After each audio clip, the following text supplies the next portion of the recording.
చంద్రబాబు నాయుడు గారి ప్రభుత్వం మంగళవారం వచ్చింది అంటే వేల కోట్ల రూపాయల అప్పులు చేసుకుంటూ వెళ్తూ ఉన్నారు. 2 సంవత్సరాల్లో వీళ్ళు చేసిన అప్పు 5 ఏళ్లలో జగన్మోహన్ రెడ్డి గారు చేసిన అప్పును కూడా ఎప్పుడో దాటిపోయింది అని అధికారిక లెక్కలతో సహా మంగళవారం వచ్చిందంటే మన ముందు సాక్ష్యాలుగా కనిపిస్తూ ఉంటాయి. కానీ ఇంట్రెస్టింగ్‌గా చాలామందికి జీతాలు టైంకి రావడం లేదు అనే కఠోర నిజాలు వినిపిస్తూ ఉన్నాయి.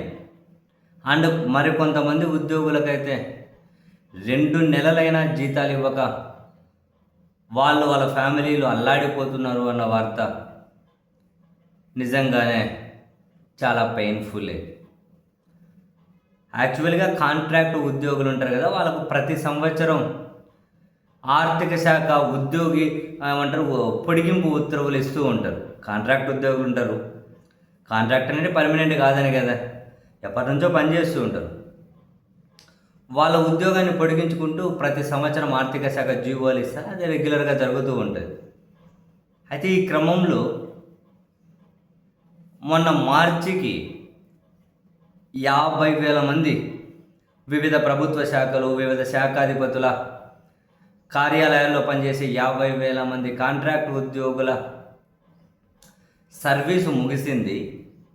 బట్ ఎప్పుడు ప్రతి సంవత్సరం ఇచ్చే జీవో ఏదైతే ఉంటుందో పొడిగింపు జీవో ఈసారి ఆర్థిక శాఖ ఇంకా ఇవ్వలేదట. సో వాళ్ళకు ఉద్యోగ పొడిగింపు జీవో ఇవ్వలేదు కాబట్టి ఇక ఏప్రిల్ నెల జీతాలు ఇవ్వలేదు.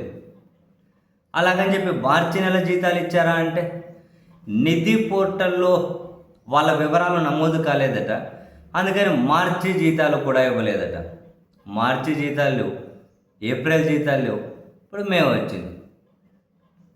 దాదాపు 50,000 మంది కాంట్రాక్టు ఉద్యోగులకు 2 నెలల నుంచి జీతాలు లేక వాళ్ళు అల్లాడిపోతూ ఉన్నారు అని, వాళ్ళకు జీతాలు ఇవ్వాలి, ఉద్యోగ పొడిగింపు ఆ జీవో ఆర్థిక శాఖ విడుదల చేయాలి, ఎందుకు ఇంత టైం అయినా కూడా అది విడుదల చెయ్యలేదు అని చెప్పి కొందరు ఉద్యోగ సంఘ నేతలు కూడా ప్రభుత్వాన్ని డిమాండ్ చేస్తున్నారు. డిమాండ్ చేయడం వరకే, అంతకుమించి ఎవరు ఏమి చేయగలిగింది ఏమీ ఉండదులేండి, అది వేరే విషయం. కానీ బట్ చూడండి, 50,000 మంది ఉద్యోగులు 2 నెలల నుంచి జీతాలు లేకపోతే వాళ్ళ కుటుంబానికి కూడా ఎంత పెయిన్ ఉంటుంది.